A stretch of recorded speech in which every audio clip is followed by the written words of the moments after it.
Here is a schematic of the system that we're developing. It's a half aircraft model that includes a generator, an AC bus with different AC loads, a transformer rectifier unit, a DC bus with different DC loads, and a battery. Breakers connect each of the components to the network. As they open and close during a flight cycle, conditions in the network will vary. We want to analyze this half network under these varying conditions.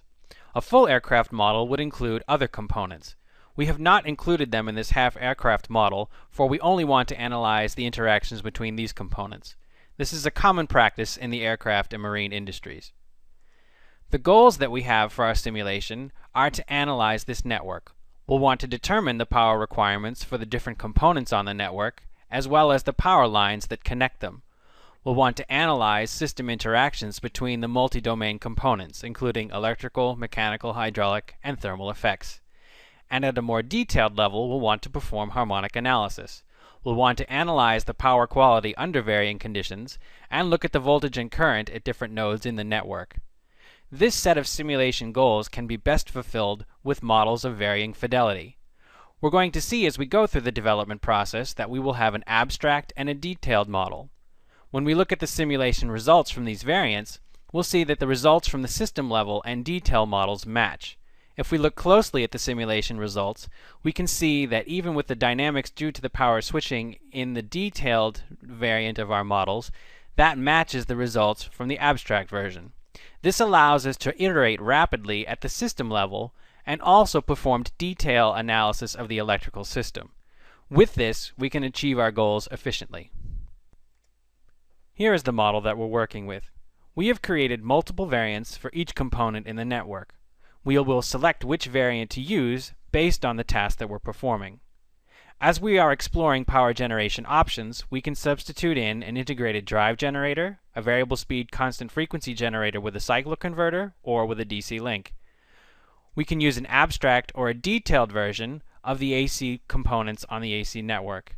Similarly, for the DC network, we can use a variant that is detailed, abstract, or one that includes effects of other physical domains, such as mechanical, thermal, and hydraulic.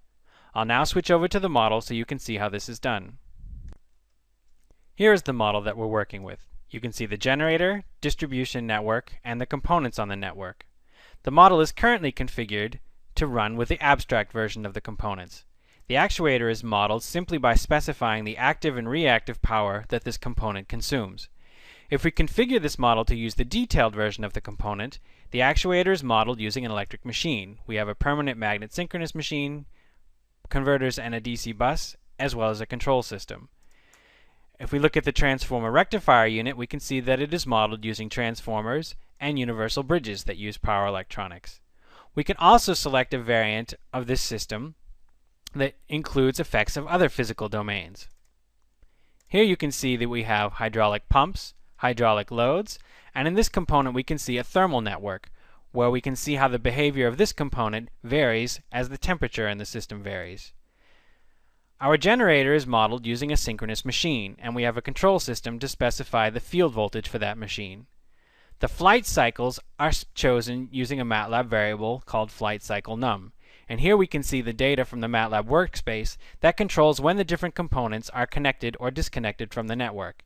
This MATLAB plot shows when the components are enabled or disabled. If we configure our model for the abstract version, we can use this script to run this model and test it against 3 different flight cycles. So you can see we are running flight cycle 1, which tests the system under varying conditions. We'll then automatically configure the model to test with a different flight cycle and rerun. And at the conclusion of these 3 tests, we'll open up a report that shows the results of these tests compared to previous runs. So here you can see in the report screenshots of the model, screenshots of the scopes showing the speed, voltage, and the power generated by the generator, plots against tests previously run, and the results of power quality analysis. In this demonstration, we have seen how we can model an aircraft power network, configure it so that the level of fidelity matches the test that we are going to run, and automatically run tests for different flight cycles and document the results of those tests.